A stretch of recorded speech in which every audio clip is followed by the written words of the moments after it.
Students, आज के video में जो चैप्टर हम डिस्कस करेंगे उसका नाम है nature and significance of management. ये हमारे बीएसटी क्लास 12 का चैप्टर नंबर 1 है। तो सबसे पहले देखते हैं कि नेचर एंड सिग्निफिकेंस इस चैप्टर के नाम से हम क्या समझते हैं। तो सबसे पहले नेचर यानी कि कैरेक्टरिस्टिक्स और फीचर्स, और सिग्निफिकेंस यानी कि इम्पोर्टेंस। तो कैरेक्टरिस्टिक्स और फीचर्स और इम्पोर्टेंस क्या होता है मैनेजमेंट का, ये सब चीज़ें हम इस चैप्टर में डील करेंगे। तो सबसे पहले हम डेफिनेशन के साथ स्टार्ट करते हैं।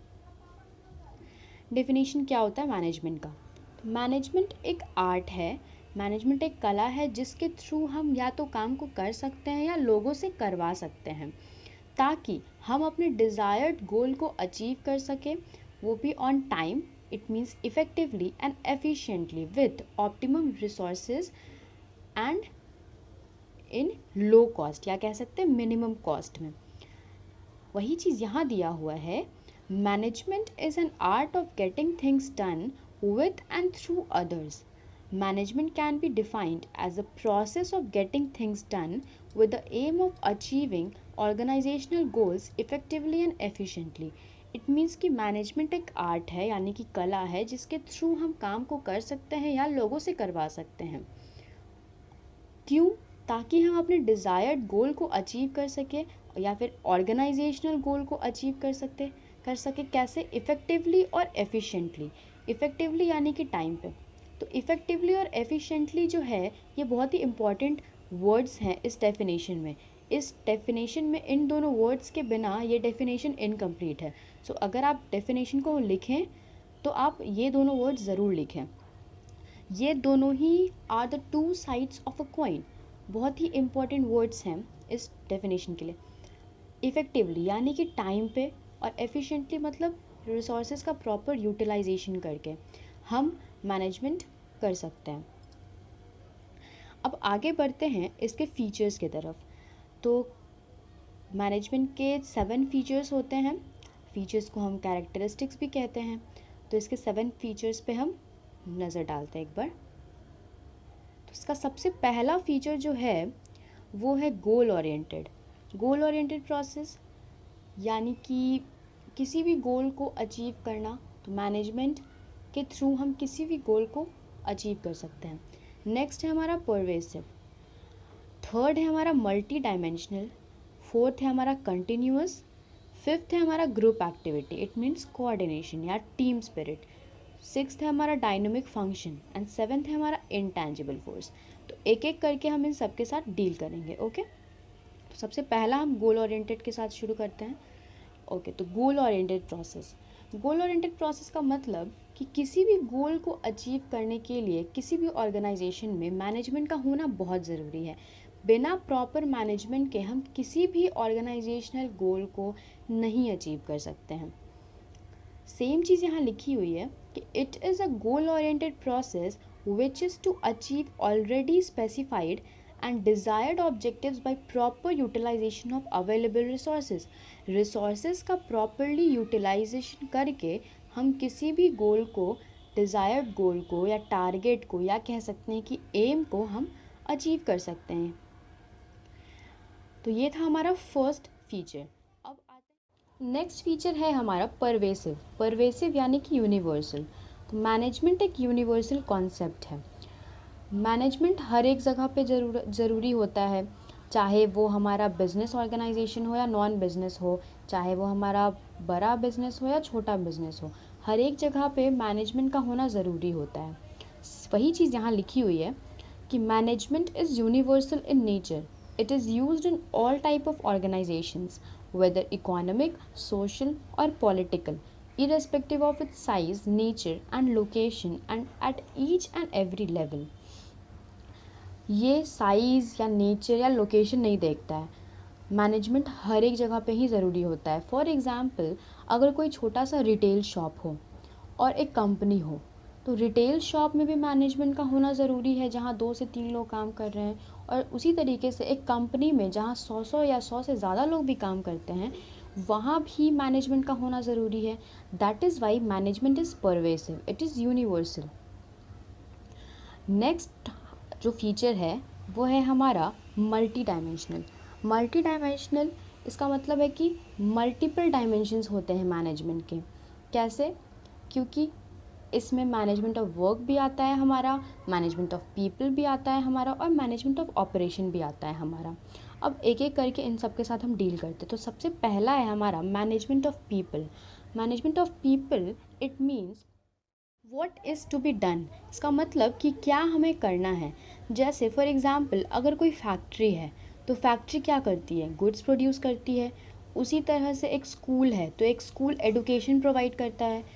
और अगर कोई हॉस्पिटल है तो वो हॉस्पिटल पेशेंट्स को ट्रीट करता है। तो सबको अपना अपना एक काम दे दिया गया है जो वो लोग स्पेसिफाइड वर्क करते हैं। अगर हम किसी फैक्ट्री को बोलेंगे कि पेशेंट को ट्रीट करे तो वो तो पॉसिबल नहीं है। तो सबका अपना अपना काम होता है। तो इसको कहते हैं हम लोग मैनेजमेंट ऑफ पीपल। नेक्स्ट जो है वो है हमारा management at work. Management at work का मतलब होता है who is to do it.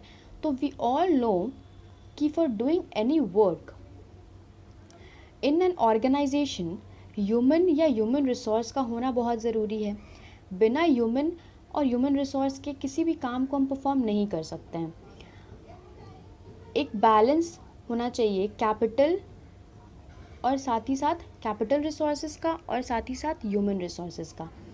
अगर हम लोग मशीन्स रख लिए तो मशीन्स को यूज़ करने वाले लोग ही अगर हमारे पास नहीं रहेंगे तो वो मशीन्स कैसे वर्क करेंगी?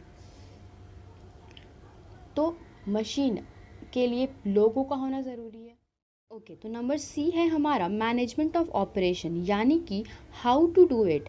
किसी भी काम को, अगर हम किसी भी टास्क को परफॉर्म कर रहे हैं तो वो कैसे करेंगे। तो किसी भी टास्क को परफॉर्म करने के लिए हम लोगों को उसका प्रोडक्शन करना होता है। तो सबसे पहले प्रोडक्शन प्रोसेस होता है जिसके थ्रू हम इनपुट को कन्वर्ट करते हैं उसके डिज़ायर्ड आउटपुट में। फॉर एग्ज़ाम्पल, अगर हमें कुछ टेबल्स या फिर कह सकते हैं कुछ चेयर्स बनाने हैं तो हम क्या करेंगे? रॉ मटेरियल्स को इकट्ठा करेंगे। रॉ मटेरियल्स को इकट्ठा करने के बाद उनको प्रोसेस करेंगे और उसके बाद उसको उसके डिज़ायर्ड आउटपुट में चेंज कर देंगे। तो ये होता है हमारा मैनेजमेंट ऑफ ऑपरेशन। आगे बढ़ते हैं नंबर 4th फीचर पे, जो कि है कंटिन्यूअस। इट मीन्स कि management is a continuous process.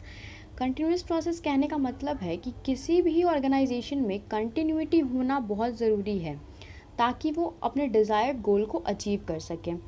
क्यों?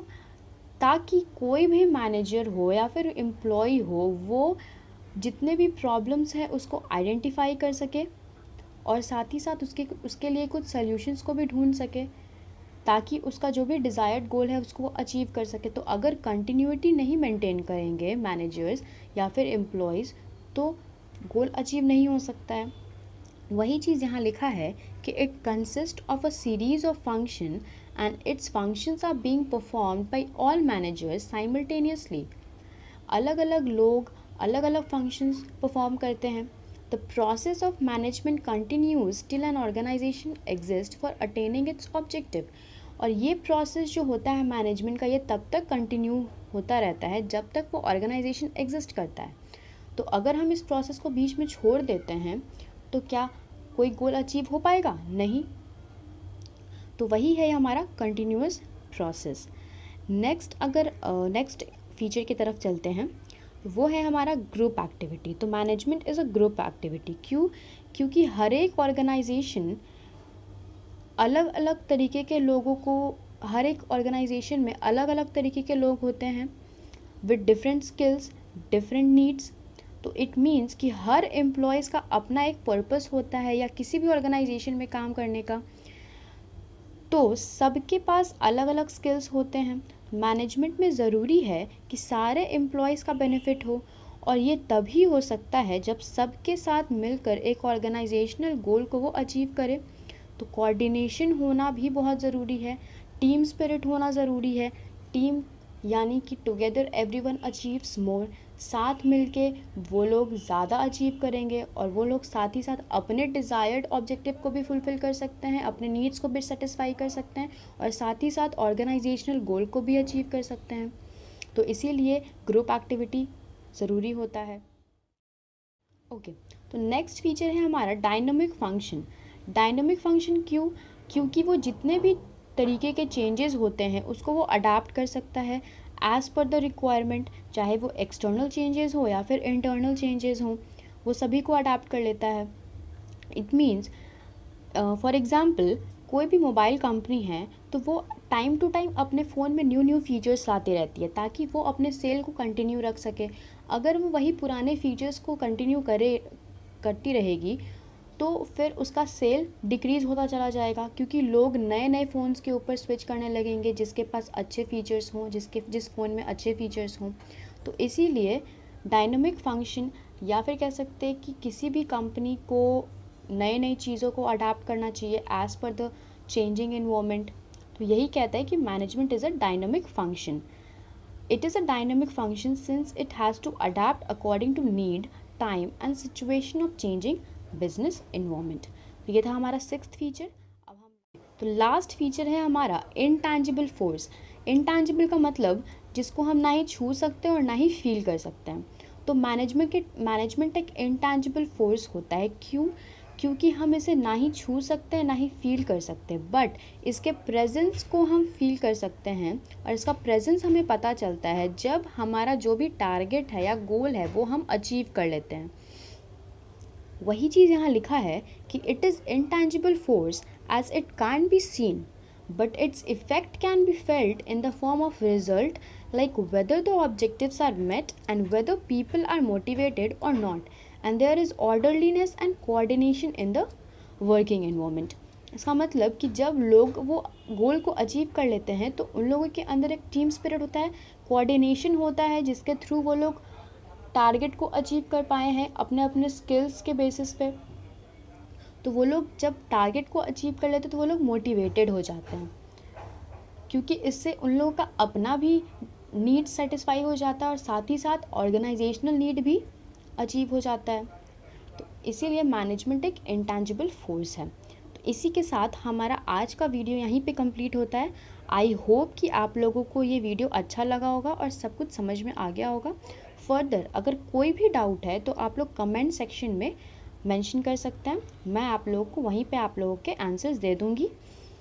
So if you like the video please like and subscribe the video, और बाकी के टॉपिक्स पे जो वीडियो है वो मैं नेक्स्ट वीडियोज़ में बना दूँगी। Thank you.